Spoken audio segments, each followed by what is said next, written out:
People can't actually say what they think because they're fearful that other people are going to point the finger and say, you're showing off and you're a narcissist and you're cocky. They can't just say what they actually think and be confident. Not everyone can have big muscles. Anyone can get shredded. If you don't eat, eventually your body fat will drop to 3% and you will die. That's just how it works. But not everyone can have the big biceps. So the problem is we're comparing ourselves to other people. Without comparison, there would be no unhappiness. You only are unhappy because you see others who you think are better than you. Think of it, if you're the only human being on this planet, you could bench press 100 pounds, you think, wow, that's a lot. Yep. Who else can do it? If you're the only person on this planet that can see, you're the only one that can see. You lead the world. It's just because you're comparing yourself to other people. So anytime you're upset or you don't feel good about yourself, it's only because you are comparing yourself to what you feel is better. Grass is always greener on the other side. People are always going to compare themselves to other people. But the more you can compare yourself to you and just be the best version of yourself, the better and more happy you're going to be. Yeah, the worst phrase I always hear is you're talking about a bench press, a deadlift, a squat, and the sentence always starts with, I can only. I'm like, stop right there. What do you mean I can? And I can only lift, 50 kilograms. I can only lift 75 kilograms. It's like, no. If you were only, let's say it's January and you're squatting 50 kilograms, and then come July, you're squatting 60 kilograms. Well, that's incredible. You've added 10 kilograms to your squat in half a year. That's absolutely tremendous. And sounds like you've been doing progressive overload and training hard and eating hard and doing all of these things, but they don't. Everybody has to talk things down. And I'm guilty of it too. I'm absolutely guilty of it too, because again, you get worried about I've seen you deadlifting the other day in a video and it was right. 200 kilo. I am only deadlifting this because I used to, and so it feels bad. It's only, but yet the person's watching be like, yeah, only I've been training 10 years. I can only do 100. That's what they're thinking. So in comparison. It's true, but I did it because it's like a coat of armor, right? And I need to protect myself against these people that are going to go, well, that's not a lot of weight. It's just like, I don't get why we do it, but I think it's okay to do it, but I think you've got to be self-aware about it as well. You've got to be, again, like we're doing now, just to go, oh, well, that was a dumb thing to do. Because then you just chill your mind out. You just chill your mind out because not fitness, but I mean, the gyms all over the world could vanish tomorrow. And we as a human race would still be okay. Like I'd be more bored than I am now because I like going to the gym. But we would carry on. And I think it's so easy to put too much stock into it as opposed to just go. Because the reason I keep doing it and the reason I love it is because every day, not only does it give you, I love a routine, but it gives you a way to better yourself every single day. That's my favorite thing about it. Like, I'm gonna make my diet better today. I'm gonna make my gym session better today. I'm gonna make my cardio better today, whatever the hell it's going to do. It always gives you that something, even if you don't have anything else on.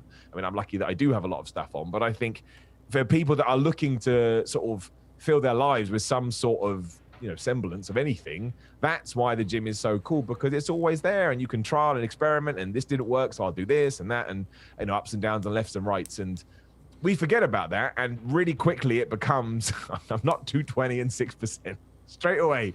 That's all that it is. And it's just, no, you're not. And no matter how good you look, somebody's always going to walk in and they're going to look bigger and better than you, but that person may be looking at you going, oh, his biceps pretty good. Because you just don't know. You don't know what's going on in people's heads, which is the problem with Instagram. Because again, it just looks like perfection constantly. But I bet if we pulled that camera back, you would see you would see the setup and the production. And all of a sudden, it would make a lot more sense. And the real reason people that they're saying or I can only bench press this, or I can only do that, or I only do this, or I only make this much money is because of fear. People don't have confidence. They are fearful and don't have the confidence to say what they think or to be judged. So if you say, I can only bench press 450 pounds, it sounds different than if you say, I can bench an amazing 450 pounds. I'd rather you be proud of it and say what you can do than to say only. It's like when somebody says, you give a compliment to someone, wow, your hair looks amazing. Really? This thing? Wow, that's an amazing dress. This old thing? Everyone just has to downplay everything. No one can just be like, thank you. I'm very proud of my hair. I spent an hour on it this morning, and this outfit, I really spent a long time, and I'm very happy in this. No one feels they can say that because we've been brainwashed into thinking we can't brag or even speak highly of ourselves. I'm like, why can't every day be like a job interview? Be confident and proud of yourself and say, I can do this. I'm good at that. Rather than I suck and I'm not very good and I'm fat and look at this. And Jeff Cavalier saying, oh, I got rolls here. And I'm like, who are you talking about? You know, everyone has to downplay it. Yeah, I'm lean, but I only weigh 180 pounds. Like, that is the problem. People can't actually say what they think because they're fearful that other people are going to point the finger and say, you're showing off and you're a narcissist and you're cocky. They can't just say what they actually think and be confident. Yeah, no, I totally agree. And I fall into that category. You know, I'm self-aware with it. And I think, again, like I say, when you realize you're doing it, it helps massively. Because it's that classic thing, like you can't be an insane person if you know you're insane, because, you know, by definition, insanity, you wouldn't pick up on these vibes. I said this the other day and somebody went, well, that's not true. I was like, it's just a broad statement. I'm not trying to get into exactly what insanity means. But yeah, I think that there should be a real push to get people to be proud of their achievements, because pride is such don't get me wrong, you can be, you know, pride and arrogance, of course, come hand in hand.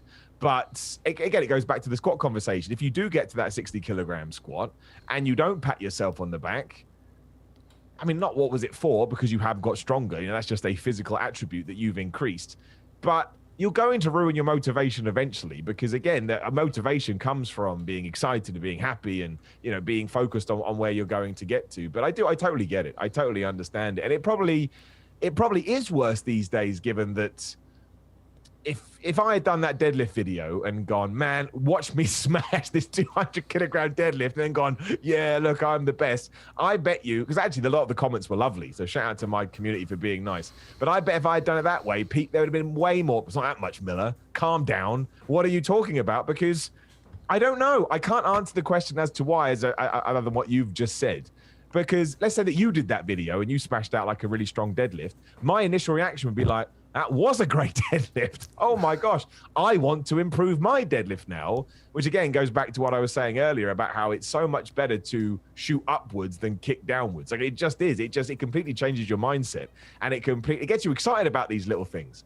Like, I bet you, if you had done a video like that and I hadn't been deadlifting for ages, and I love deadlifting, it would have lit that fire under me. Oh man, I need to get back to deadlifting, which is so much better than just crap deadlift, Craig. What does that even mean? Even if you deadlift the bar, awesome. You deadlifted the bar. Good for you. You picked up 20 kilograms and you put it back down on the floor. There's no rules. There's no laws in what you should be doing.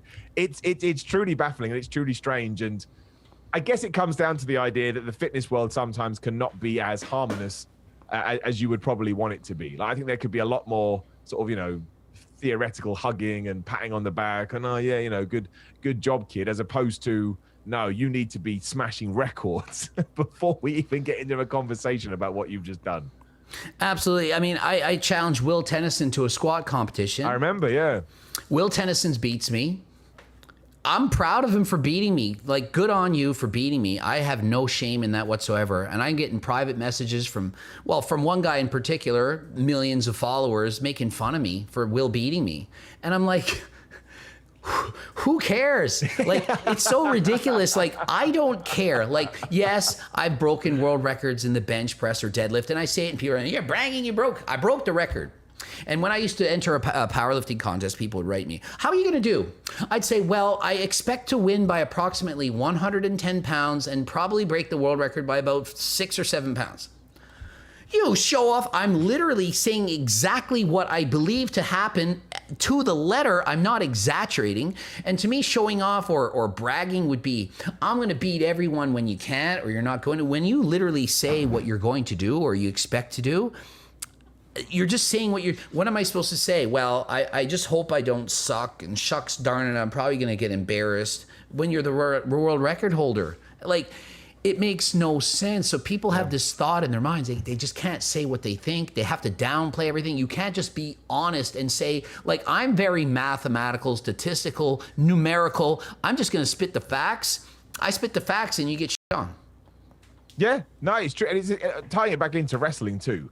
It's the same kind of a mindset. Like, when you're behind the curtain, if you're like, oh, I'm gonna suck, and you know, this guy said this, you go out there, and it doesn't necessarily mean you have a bad match. But when you look at yourself back on video, your shoulders are up and that. You can just say you're protected. You can see body language wise, you're trying to protect yourself. Whereas if you just think, man, screw it, I'm going to go out there and just do my very best. Your chest is out and your arms are out. It's just a massive, it's a huge physical difference.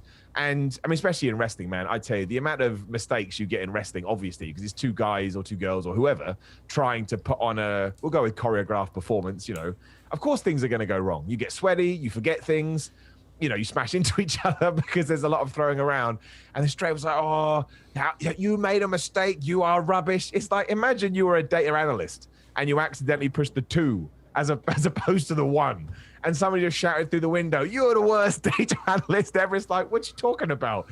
I think human beings in general are allowed to make mistakes, but it is almost considered a huge problem if you do. And I don't like, especially going back to your powerlifting stuff, you are entering an elite competition.